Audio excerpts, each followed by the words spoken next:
Good afternoon and welcome to Brewing. I'm your host. My name's Scott Leffler, and it is the day after the election. Yay! We can talk about something else. No, no, we're not going to talk about. We're not going to talk about anything else. We're going to talk about the election.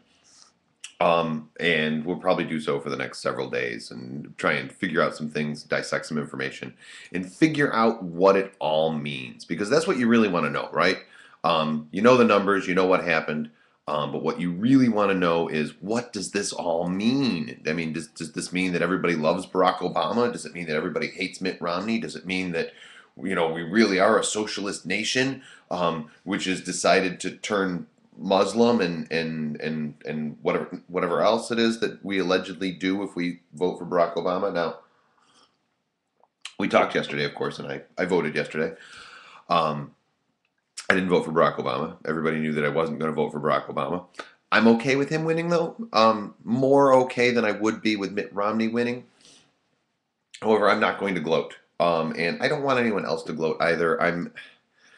The only thing worse than the gloating, in my humble but incredibly honest opinion, is the whining.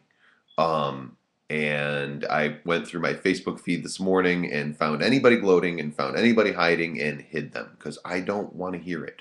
Um, any post that said something to the effect of stocking up on guns to secure my freedoms against this socialist nation, yeah, you got hidden. And I didn't just hide that post, I hid you. Like, I will never hear from you again. We can still be friends, we'll still be Facebook friends, but we'll be the type of friends that don't interact at all. You can still see my posts because my posts are intelligent and thought provoking. Your posts are whining, and I don't want to deal with it. Gloating, equally bad. Now, I'm not talking about the posts that say, I'm really glad my guy won. Because there's nothing wrong with being proud of your country. There's nothing wrong with being proud of the fact that you voted for a winner.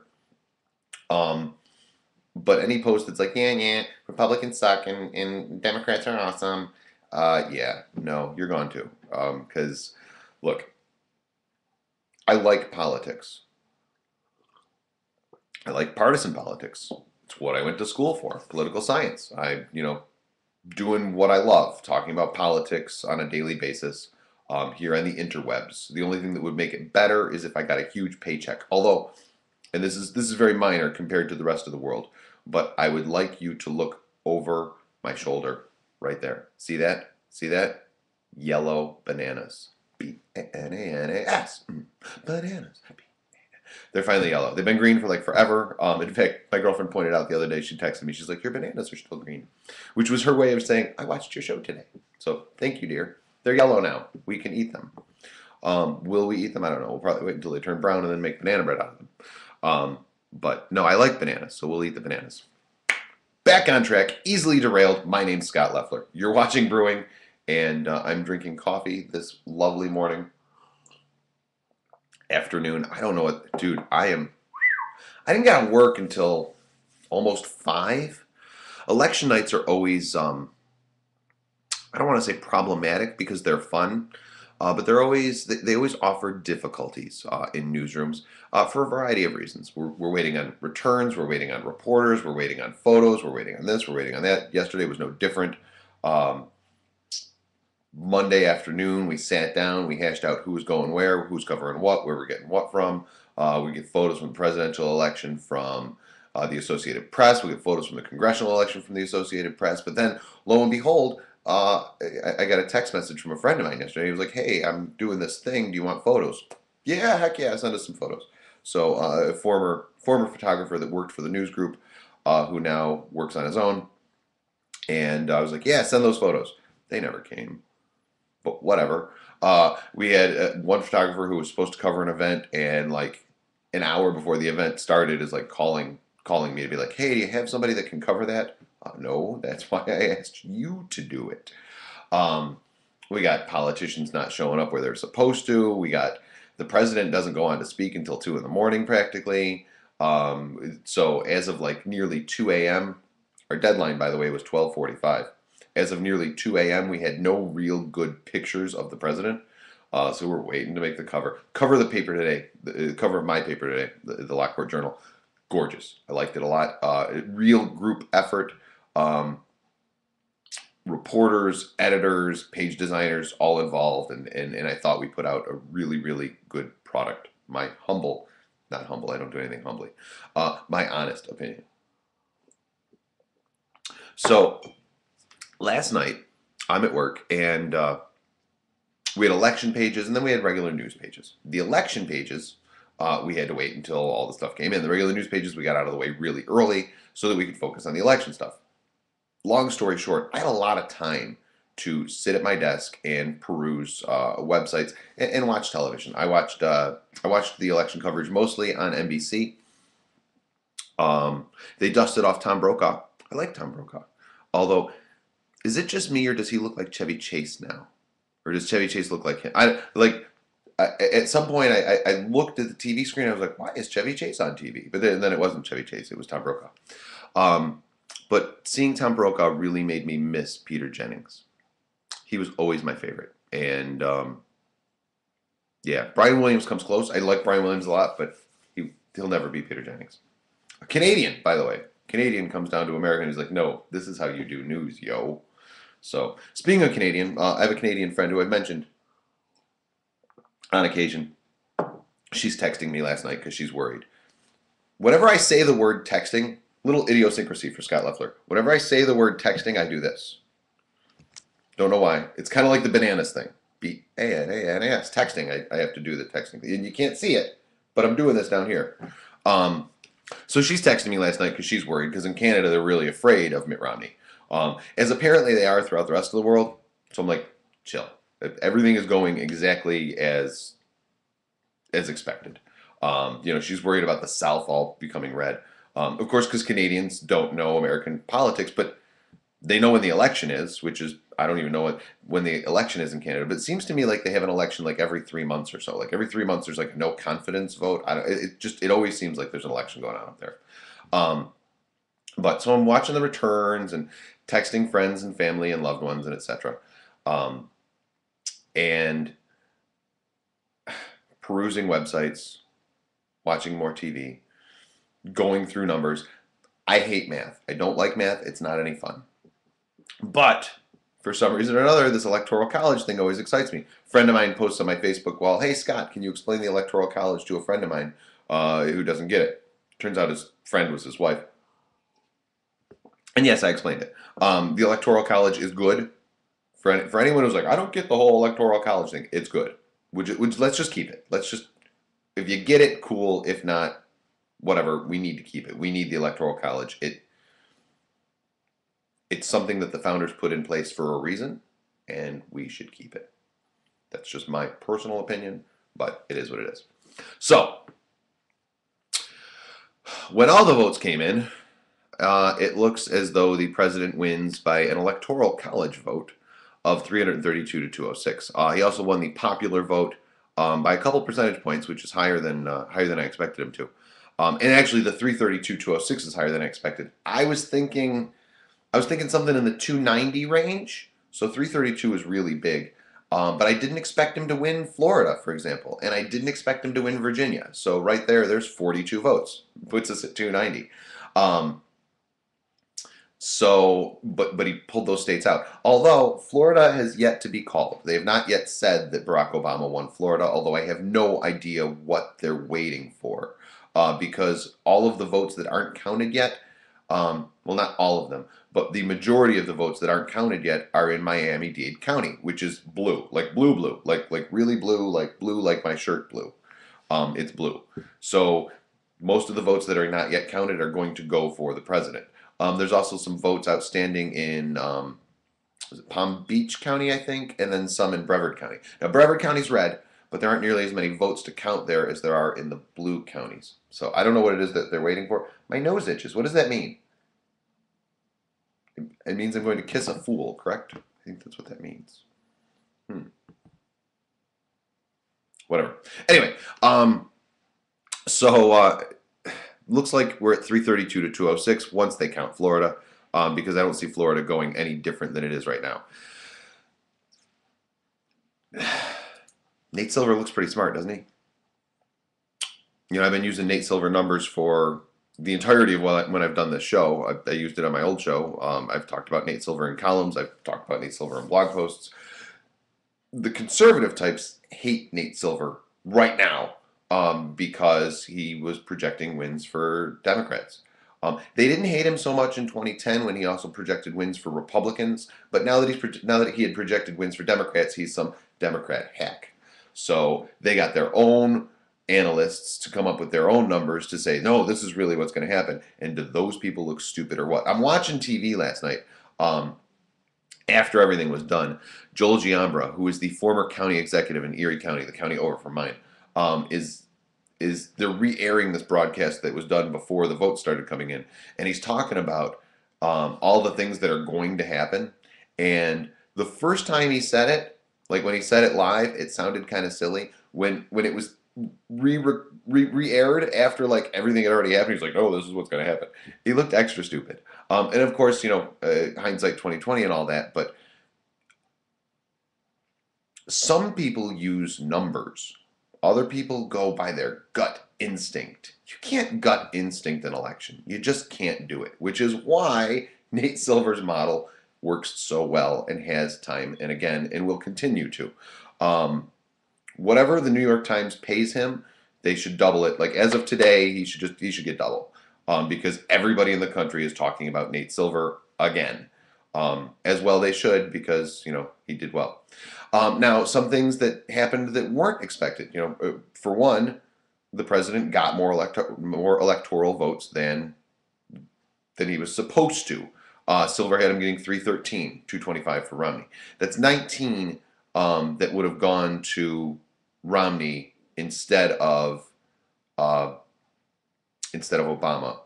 I don't know what states those were that he expected to flip-flop. I glanced at the map and I couldn't tell because elections are our founders' way of teaching us geography, national geography. War is God's way of teaching us global geography. So I couldn't tell where the difference was in the votes, but overall, he looks pretty smart, right? In addition to the president having more electoral votes than was expected, Democrats picked up seats in the Senate, which was not expected. They were expected to have a tough time holding on to the Senate. Not a tough time. It was expected to be close. But no, they picked up votes in the Senate. And they picked up votes in the House. So the president's coattails were somewhat long. Now, the Republicans will still control the House. The Democrats will still control the Senate. But the fact that the Democrats picked up votes in the House, in addition to Obama winning overwhelmingly, in addition to Democrats picking up seats in the Senate, it says something. And that's what I want to talk about today. 13 minutes into the show, and bam, I'm getting to the point. What does this all mean? Because you can read the numbers, but knowing what it means is something else. In my personal opinion,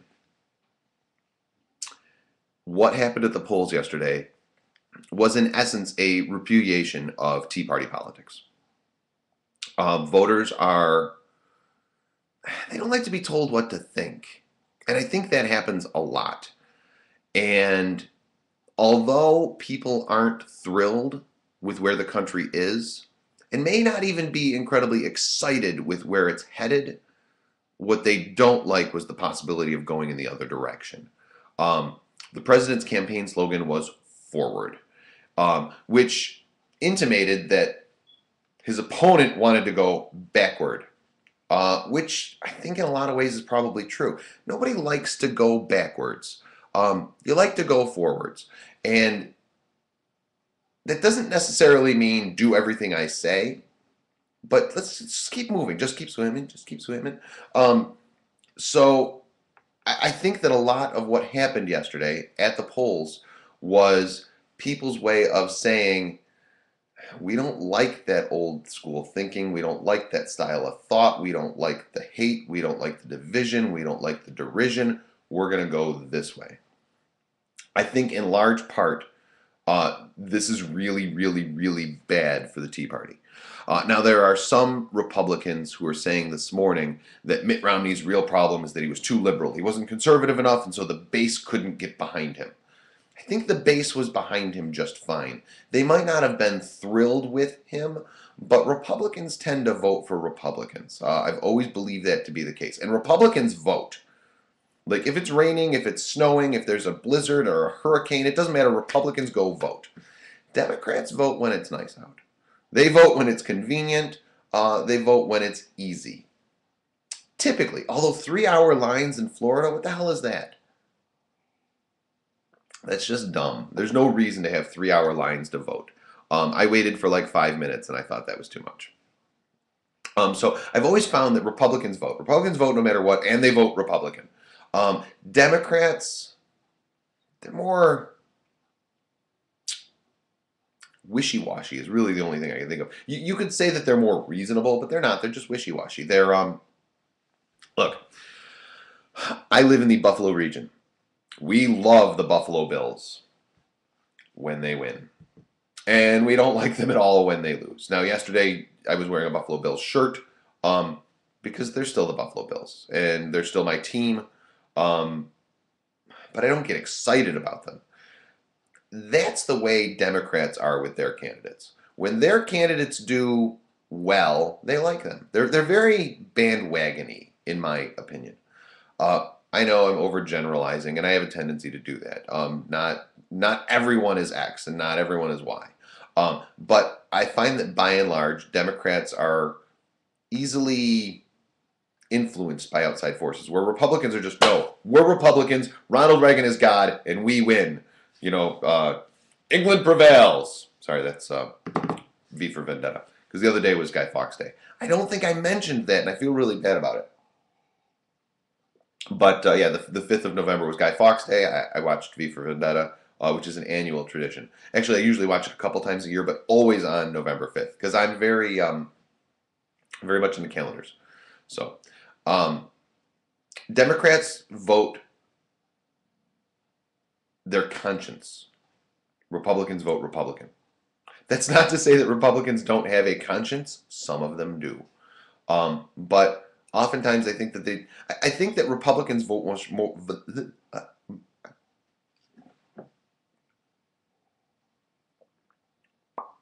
I think that Republicans vote more straight tickets than Democrats do. Maybe that's just a feeling on my part. Maybe that's just something that appears to me. I don't know. But so I think that what happened yesterday was independents, those people in the middle, the undecided voters, uninformed voters, whatever you want to call them, I think they mostly broke towards the Democrats. And the reason why they mostly broke towards the Democrats is because, well, they may not have liked the substance of the Obama presidency. They get the style. They get where he wants to go, and that's the direction in which they want to go. The fact that he hasn't gotten there doesn't upset them quite so much as the fact that the other guy wants to go in the other direction. I think that yesterday was a huge repudiation of Tea Party politics. Like them or not, the Tea Party types, and again, I'm generalizing here. I have a talk show. We generalize. It happens. Tea Party types can be caustic. They can be very derisive. And they seem to work against the flow of forward.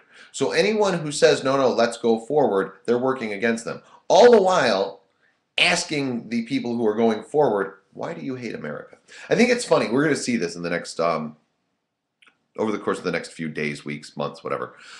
We're going to see people on the far right ask why the majority of Americans, why the majority of American voters who voted yesterday hate America. They're going to claim that they're part of the silent majority because the people who didn't vote obviously side with them. And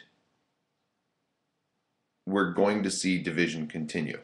Now, there are some in the Republican Party who, while the votes were still coming in, we're already talking about, all right, what do we need to do to fix this? And one of the major themes was dump the Tea Party. Get rid of them. They're not helping your cause. I think that's largely true.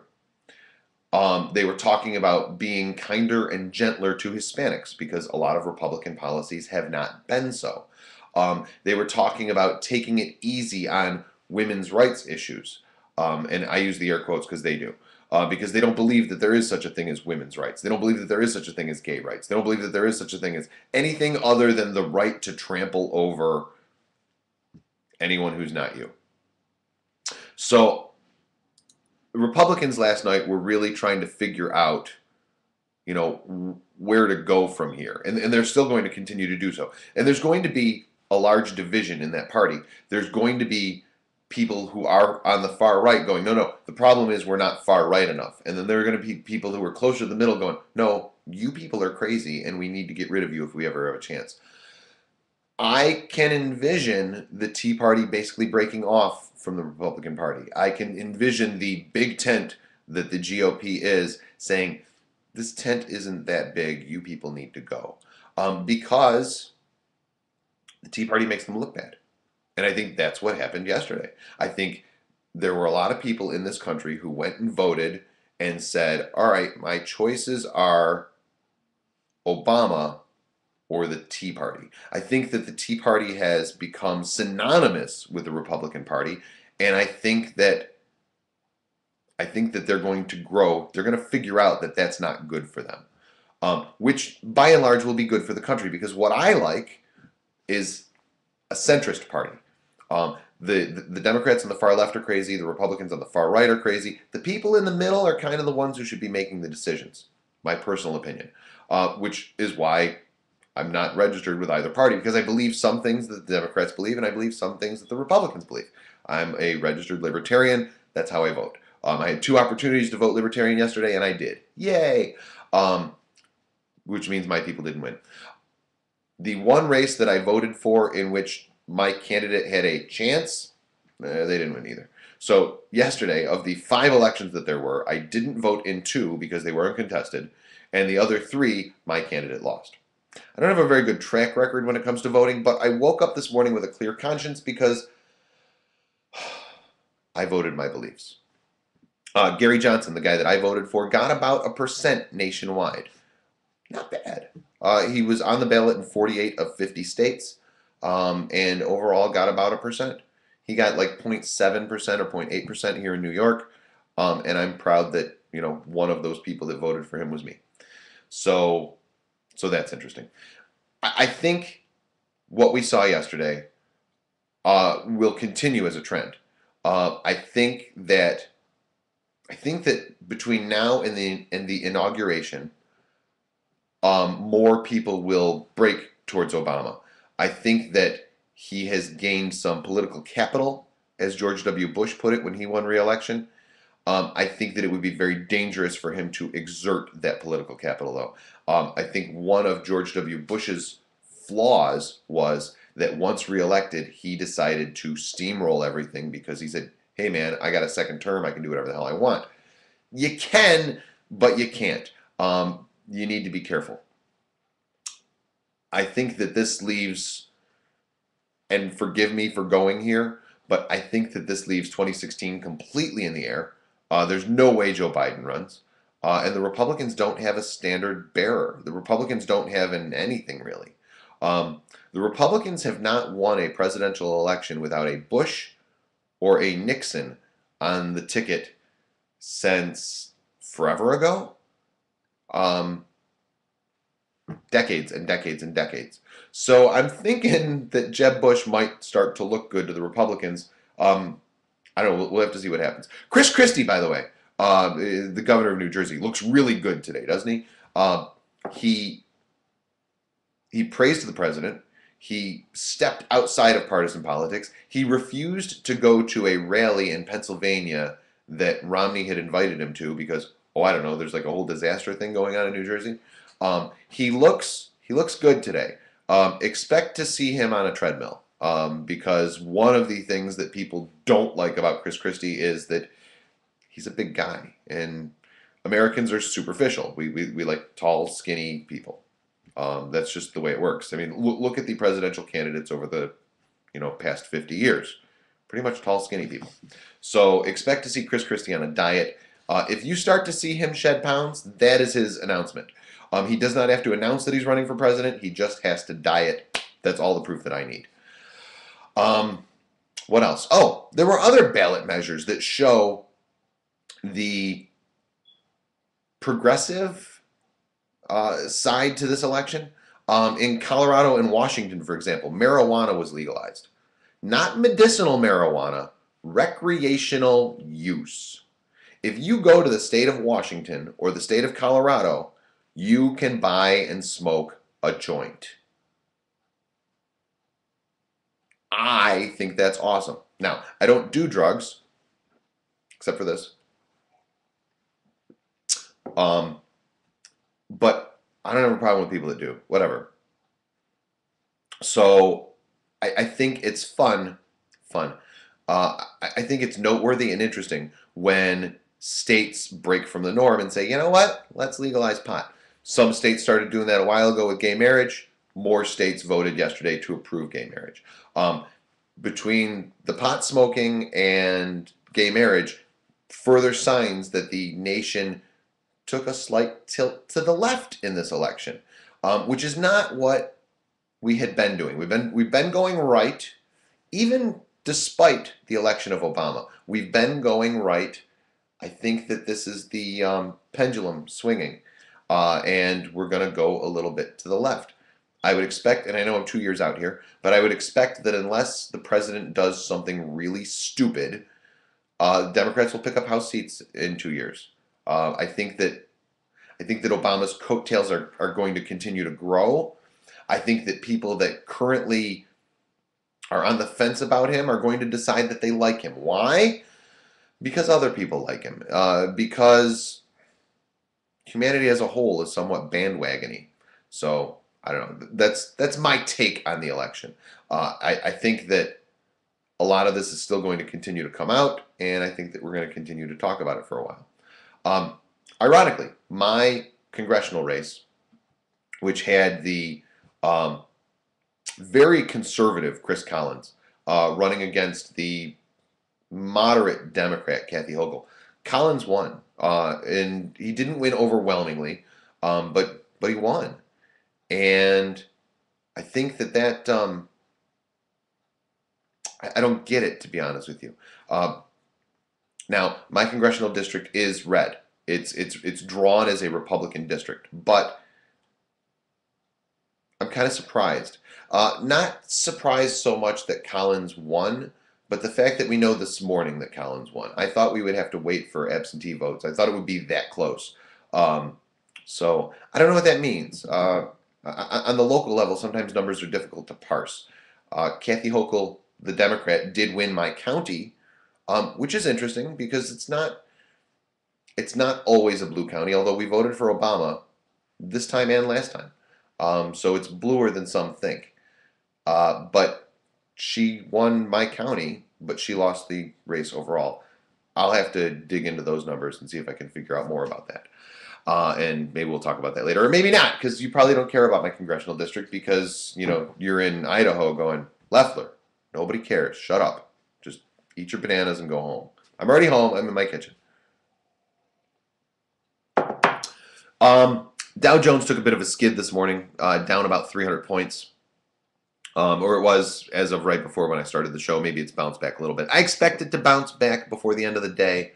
I'll probably end up down a little bit, but not down 300 points. That's very reactionary, and almost juvenile, to be honest with you.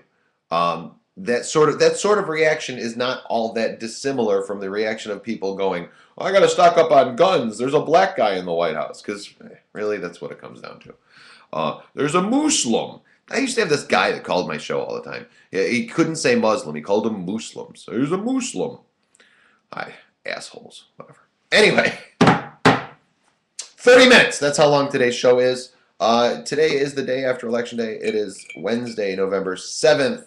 2012 in the year of our Lord. I appreciate you tuning in. Tell your friends, say, hey, there's this guy and he does this show and he does this thing and and he drinks coffee a lot, and he's weird, and he has bananas and whatever. Tell people. I want more. I want more viewers. I want more. I want more interaction too. So do me a favor and tweet me at Scott Leffler. You've been watching Brewing.